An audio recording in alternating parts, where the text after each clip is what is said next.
Hello everyone, today I am here to just explain you the topic materials, metals and non-metals. Now what do you mean by material? This is the first term which strikes your mind, and material is a substance or a mixture of substances that constitutes an object. Means an object is always made up of certain substances. So those substances which help in constituting the object are called as materials. So material can be single or it can be a mixture of different substances also. So when we talk about materials, where these are found in our daily life? Like if we see, rocks are made up of materials combined together and they are found naturally. And then we are taking out certain substances from that can be later used. And those substances which we take out from the rocks are called as minerals. So here is the definition for mineral. Mineral is a naturally occurring element or compound. What is given in the definition is either an element or a compound. So what do you mean by element? This is the main thing which we are going to discuss in detail in this chapter.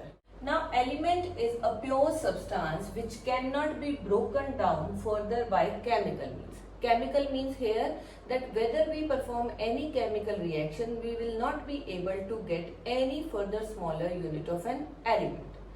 Each material is basically made up of an atom. Now atoms will be same in case of an element. All the atoms will be of the same type. So that is an element. Then second is compound, the term which I have used in the definition of mineral. A substance formed when two or more elements are chemically bonded together. Two or more is mentioned here, means at least it should be two or more than two. When such elements are brought together and they are being attached together with certain bonds, that substance is called as a compound. Now again, compound is also made up of atoms, but here the atoms will be of two different kinds or more than of two different kinds. Means either the combination of two atoms will be there or more than two atoms. Means it will have different types of atom in this, but the combination of atoms will be fixed. Means you cannot further divide it. Like for example, if we will tell you with the help of an example, I am talking about element of hydrogen. So all the atoms in this element will be of same kind, that is hydrogen. And compound example if I tell, then it is water. Water is a compound. Now what is in this case? We have atom of hydrogen as well as atom of oxygen.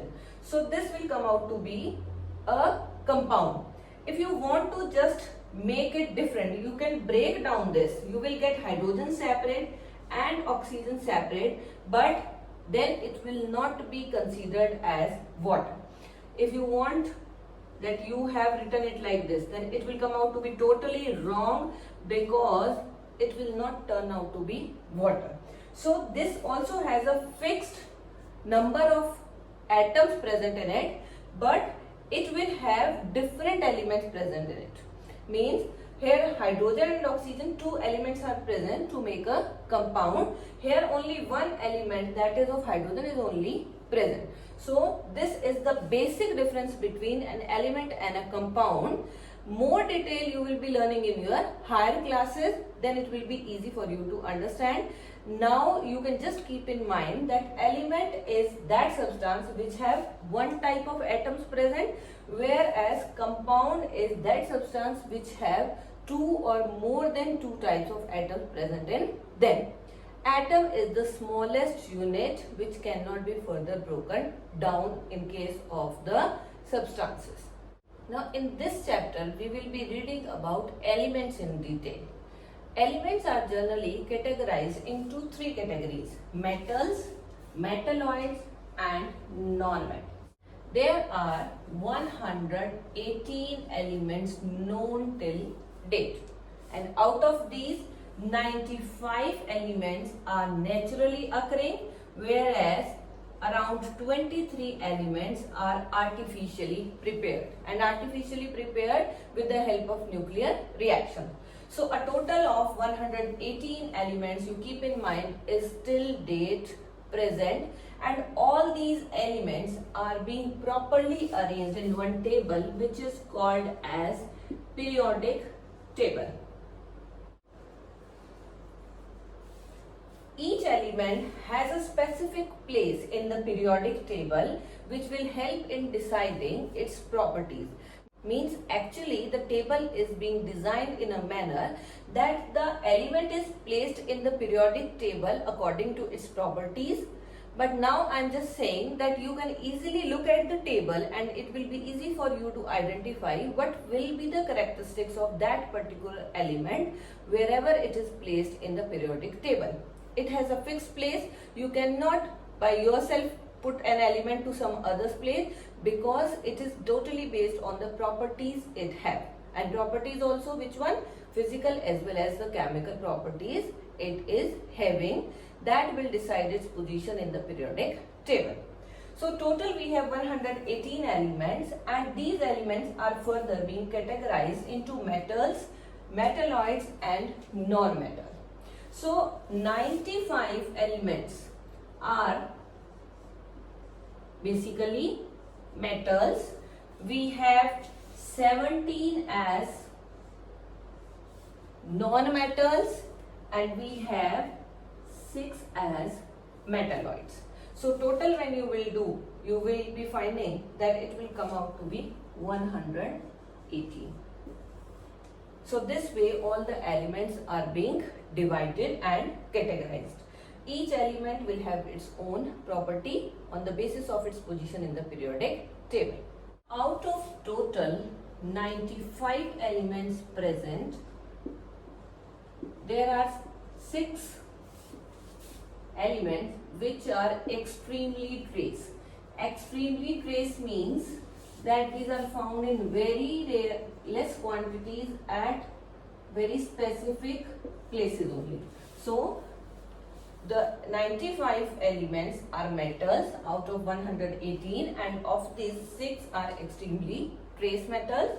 Then non-metals, I just told you non-metals are 17 in number, and of this there are approximately 11 are gases, 1 is liquid, and 5 are solids. We will be reading about all these in detail when we will be discussing about the properties of these metals and non-metals. Then third was metalloids. Metalloid is the third category, and metalloids are basically those elements which have the property in between metals and non-metals. Means they acquire certain properties of metals and certain other properties of non-metals. So they are just at the boundary of somewhere at the metal and somewhere at the non-metal, and this is the reason they have overlapping properties. Means they are not exactly in the category of metals, neither in the category of non-metals. They are being given a different name, which is metalloids. And we have 6 elements which are kept in the category of metalloids. So we will be reading about the differences between metals and non-metals specifically on the basis of physical properties as well as on the basis of chemical properties they have. And later we will be also discussing about the uses of metals and non-metals in everyday life.